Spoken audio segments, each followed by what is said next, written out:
Next year ಬರೀ return ಅಲ್ಲಿ ಇರುತ್ತಲ್ಲ ಸರ್, ಹಂಗಾಗಿ ನಾವು ಒಂದೊಂದು ಏನ್ ಲಾಸ್ಟ್ ಇಯರ್ ಅಲ್ಲಿ ಲಾಸ್ಟ್ ಬ್ಯಾಚಸ್ ಅಲ್ಲಿ ಏನ್ ಒಂದೊಂದೇ ಕ್ಲಾಸ್ ಗಳನ್ನ ಮಾಡಿದ್ವಲ್ಲ, ಸೊ ಅದ್ರಲ್ಲಿ ಇವ್ರಿಗೆ ಎರಡೆರಡು ಕ್ಲಾಸ್ ಗಳನ್ನ ಎಲ್ಲ ಡೆಪ್ತ್ ಆಗಿ ನಾವು ವಿವರಿಸಲಿಕ್ಕೆ ಎಲ್ಲ ಪ್ರಯತ್ನ ಪಡ್ತಾ ಇದೀವಿ. ಇನ್ನು ಅವ್ರ ಎಕ್ಸೆಪ್ಟೇಷನ್ಸ್ ಏನಿದೆ ಅಲ್ಲ ಅವ್ರದೆಲ್ಲವನ್ನು ರೀಚ್ ಆಗೋಣ ಸರ್. ಇನ್ನೂ ಅವ್ರಿಗೆ ಚೇಂಜಸ್ ಮಾಡ್ಕೊಡ್ರಿ ನೀವು ಈ ತರದ್ ಅಂತಂದ್ರೆ, ನಾವು ಓಲ್ಡ್ ಕ್ವಶನ್ ಪೇಪರ್ ಅಲ್ಲಿ ಯಾವ ರೀತಿಯಾಗಿ ಈ ಟಾಪಿಕ್ ಗೆ ಸಂಬಂಧಪಟ್ಟ ಕ್ವಶನ್ಸ್ ಗಳನ್ನ ಕೇಳಿರ್ತಾರೆ, ಹಾಗೆ ವಿವರಣಾತ್ಮಕವಾಗಿ 3 ಮಾರ್ಕ್ಸ್ ಗೆ 4 ಮಾರ್ಕ್ಸ್ ಗೆ ಹೆಂಗ್ ಕೇಳಿದ್ರೆ ಹೆಂಗ್ ಬರಿಬೇಕು ಅವನ್ನೆಲ್ಲವನ್ನು ಮಾಡ್ತಿದೀವಿ. ಇತ್ತೀಚೆಗೆ ಏನಂತಂದ್ರೆ ಇದು ಕೇಳ್ತಿದ್ವಿ, ಆಬ್ಜೆಕ್ಟಿವ್ ಟೈಪ್ ಕ್ವಶನ್ಸ್ ನಾವು ಆಡ್ ಮಾಡಿದೀವಿ ಸರ್ ಟಾಪಿಕ್ ವೈಸ್. ಸೊ ಇತ್ತೀಚೆಗೆ ನಾವು ಅವುಗಳನ್ನ ಕಡಿಮೆ ಮಾಡಿ ಸ್ವಲ್ಪ ವಿವರಣಾತ್ಮಕ ಕಡೆ ಗಮನ ಕೊಟ್ಟಿದೀವಿ ಇತ್ತೀಚಿನ ಕ್ಲಾಸ್ಗಳಲ್ಲಿ ಅಷ್ಟೇ ಸರ್. ಸೊ ಹಂಗಾಗಿ ಅವ್ರಿಗೆ ಇನ್ನೂ ಅದೇ ತರ ಈಗ ಅವ್ರು ಯಾವ ತರ 3 ಕೇಳ್ತಾರೆ ಮಾರ್ಕ್ಸಿಗೆ ಎಷ್ಟು ಪಾಯಿಂಟ್ ಬರೀಬೇಕು, 4 ಸರ್, 3 ಮಾರ್ಕ್ಸಿಗೆ ಎಷ್ಟು ಮಾರ್ಕ್ಸಿಗೆ ಪಾಯಿಂಟ್ ಅಂದ್ರೆ ಬರಬೇಕು? ಅವ್ರಿಗೆ ಆಲ್ರೆಡಿ ಇದು ಡೈಲಿ ನಾನು ಅದನ್ನ ಹೇಳ್ತಾ ಇದ್ದೀನಿ.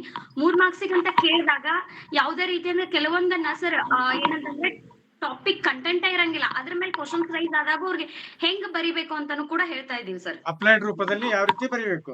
ಹಾ, ಆದ್ರೆ apply ಕೇಳಿದಾಗ ಅಲ್ಲಿ ಜಿಪಿಎಸ್ಆರ್ ಸೋಷಿಯಲ್ ನಿಜವಾದಂತ ಸೈನ್ಸ್ ಜಿಪಿಎಸ್ಆರ್ ನಿಜವಾದಂತ ಸೋಷಿಯಲ್ ಸೈನ್ಸ್ talent- ಅವರು ಅಂದ್ರೆ ಹಾ. ಅಪ್ಲೈಡ್ ರೂಪದಲ್ಲಿ ನಾವು ಕಲಿಬೇಕಾಗತ್ತೆ ಅದನ್ನ. ಹೌದೌದು ಸರ್. ಅಂದ್ರೆ ಈಗ ಅಪ್ಲೈಡ್ ಕೇಳಿದ್ರೆ ಅಂದ್ರೆ ನಿಜವಾದ ಒಬ್ಬ ವ್ಯಕ್ತಿಯ ಜ್ಞಾನವನ್ನ ಅಳತೆ ಮಾಡೋದು ಅಲ್ಲೇ ಸರ್. ಅಪ್ಲೈಡ್ ಕೇಳಿದಾಗ ಆ ತರದ ಕ್ವಶನ್ಸ್ ಗಳ ಕೇಳಿದ್ರೆ ಒಬ್ಬ ನಿಜವಾದ ಅವರ ಜ್ಞಾನ ಏನಿದೆ ಅನ್ನೋದು ಅಳತೆ ಮಾಡ್ಲಿಕ್ಕೂ ಒಂದು ಸಹಾಯ ಆಗತ್ತೆ. ಒಂದೊಂದು ನೇರವಾಗೂ ಇರ್ತಾವ, ಆ ತರ ಬಂದ್ರು ಓಕೆ, ಈ ತರ ಬಂದ್ರು ಕುಗ್ಗಬಾರ್ದು ಸರ್ ಅವರು. ನಾವು Okay, ಅಂದ್ರೆ ನೋಟ್ಸ್ ಮಾಡ್ಕೊಳ್ಳಿ ಅಂತ ಹೇಳ್ತೀವಿ. ಹೆಂಗಂದ್ರೆ ಕಂಟೆಂಟ್ ಅನ್ನ ಯಾವುದೇ ಕಾರಣಕ್ಕೂ ಬೈಹಾರ್ಟ್ ಮಾಡಂಗಿಲ್ಲ. ಕಂಟೆಂಟ್ ಅನ್ನ ಥಿಯರಿಯನ್ನ ಸಾಧ್ಯವಾದಷ್ಟು 99% ಅದನ್ನ ಅರ್ಥ ಮಾಡ್ಕೊಳ್ಳಿಕ್ಕೆ ಪ್ರಯತ್ನ ಮಾಡ್ರೆ ಬರವಣಿಗೆ ಚೆನ್ನಾಗಿ ಬರುತ್ತೆ. ಹಾ ಸರ್. ಬರವಣಿಗೆ ಅನ್ನುವಂತ ಕಾನ್ಸೆಪ್ಟ್ ಇದೆಯಲ್ಲ 100 ಮಾರ್ಕ್ಸ್ಗೆ, ಆ 100 ಮಾರ್ಕ್ಸ್ ಅಲ್ಲಿ ನಾನು 2019 ಬರೆದಾಗ 87 ಅಂಕಗಳನ್ನ ತೆಗೆದಿದ್ದೆ. ಅಲ್ಲಿ ಒಂದ್ ಏನ್ ಪಾತ್ರ ಅಪ್ಲೈಡ್ ರೂಪದ ಪ್ರಶ್ನೆಗಳು ಬರುವಂತ ಸಾಧ್ಯತೆ ಜಾಸ್ತಿ ಇರ್ತದ. ಅದಕ್ಕೆ ಏನ್ ಮಾಡ್ಬೇಕು, ಒಂದು ನಮ್ ರೈಟಿಂಗ್ ಅನ್ನ ಸುಧಾರಣೆ ಮಾಡ್ಕೋಬೇಕು. ಅಕ್ಷರಗಳು ದುಂಡು ಇಂಪಾರ್ಟೆಂಟ್ ಆಗತ್ತೆ.